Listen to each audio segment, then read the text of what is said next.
Welcome to CEO Money. I'm Michael Yorba. Thanks for joining with us. I have Brad Kearns, president of Bradventures LLC, on the show with me today. Brad, welcome to the show. Thank you. So excited to be here. Fun stuff. I'm glad you're here. All right. You're a New York Times best-selling author and lately the host of several podcasts.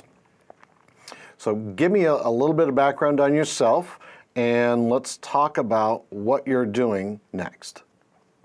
Well, I come from the athletic world, the health and fitness scene, and I was a professional triathlete for 9 years. I raced all over the world. At my best, I was national champion and ranked number 3 in the world way back when. And after I retired from the professional circuit, I continued to pursue a career in health and fitness, a lot of times as a writer, but also as a speaker, coach. And lately, the podcast scene is so interesting to me. I think it's a great way to dispense information as an expert and also consume the information as a listener, because you can listen on the go. It doesn't demand your full attention. And for someone like an author who's written a book, I mean, it takes a long time to write a nice book. But if you had me on a podcast and got me talking for an hour or an hour and a half, I'd dispense probably everything you need to know about the content in the book, just sitting around casually in the studio, chit-chatting, sipping some coffee, and then we go about our busy day. But it's a great way to advance, the progress of health and diet and all the breakthroughs that we're experiencing, especially in the primal paleo keto scene, which is what I've been immersed in for the last 10 years with my longtime sidekick, Mark Sisson, who's the prominent leader of the ancestral health movement. So I've been supporting him, and we've been working on books together and also digital courses. So we have video instruction that kind of brings the books to life and gives you a more broad learning experience when you're trying to get into this paleo diet thing or this new ketogenic diet, learning how to do it properly, because there's so much hype and misinformation out there when something gets really popular. I agree. You also coach people to peak performance through pure motivation. Tell our audience about that. Oh, my goodness. I had such an intense experience as an athlete and learning the lessons of success and failure in life in such a dramatic manner when you're out there exposed on the race course.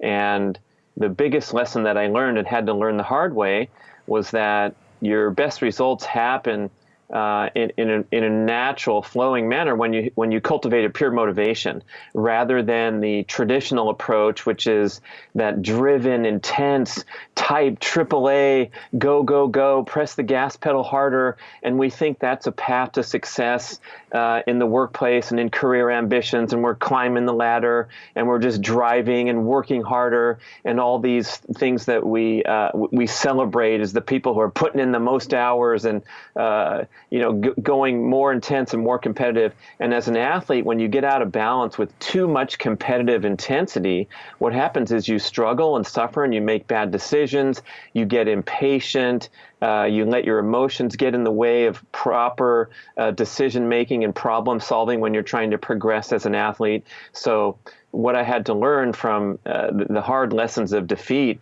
is that I had to get over myself and not take myself so seriously and be so driven and intense and competitive that it got in the way of enjoying the process and cultivating that pure love of the activity. So when you really love what you're doing and you don't attach your self-esteem to the outcome of what you're doing, you're actually able to be a more powerful competitor than those hard driving folks that we often celebrate. It's a difficult thing to get out of, because we've been programmed by society so strongly to go, go, go. And we send this message to our kids as helicopter parents, where we're driving them and making sure they get straight A's so they get into a good college so they can have a happy, successful life. And I think everybody needs to settle down, take a breath. And that's why I titled my new podcast, Get Over Yourself. And it's me trying to get over myself every single day and do the best job I can. So working together to say, take some time to enjoy the process, realize that you're not what you do. It's just something that you do. You don't have to attach your self-esteem to whether you closed the most recent deal or won the most recent race. I agree with that. I think more people, when they start moving in that direction, which to me, the more I talk to younger people, it's all about that. It's all about the total positive message and not the old military drill sergeant process that our parents, our grandparents grew up with. I agree with you, and I think it's a much better path myself. The name of your book, tell our audience the name of your book. Well, Mark and I, most recent book was called The Keto Reset Diet, and it's about the ketogenic diet, which has become super popular in recent times. And it's basically the highest level of sophistication of this low-carb scene, which has become so popular, the primal paleo ancestral health diet. And there's a lot of controversy surrounding these things. People are slamming the ketogenic diet as unhealthy and too much fat and all these kind of mischaracterizations. And really what we're trying to get to in the big picture here is to align our dietary habits with our human genetic expectations for health.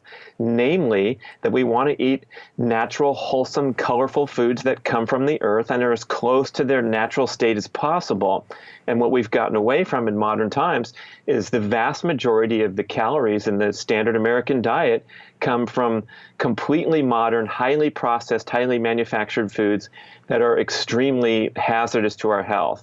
Namely the sugars, the refined grains, and the refined vegetable oils. So when you go back to more of an ancestral style diet, you could call it a hunter-gatherer diet because it was the foods that were available throughout our time on Earth as human evolution for 2.5 million years. And it's basically from a list of meat, fish, fowl, eggs, vegetables, fruits, nuts, and seeds. That's what we ate for millions of years. Those are all healthy and nutritious.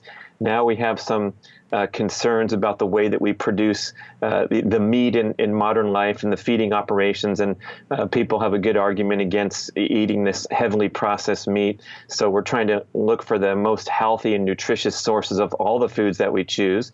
But when you get into keto, the distinction there is that you're restricting your dietary carbohydrate intake to such an extent that you produce these ketones in your liver and they burn in the body just like glucose, but they're much healthier. They're much more clean burning. So when you can get really good at burning fat and you don't require that constant ingestion of carbs throughout the day to preserve your energy levels, then you can start experimenting with this higher level of sophistication, which is going into the ketogenic diet.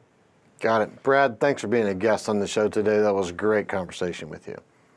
Fun stuff. Thank you for having me. My pleasure. You've been watching CEO Money with Michael Yorba. Thanks for working with us and joining with us. Like us on Facebook, follow us on Twitter, and subscribe to our YouTube channel.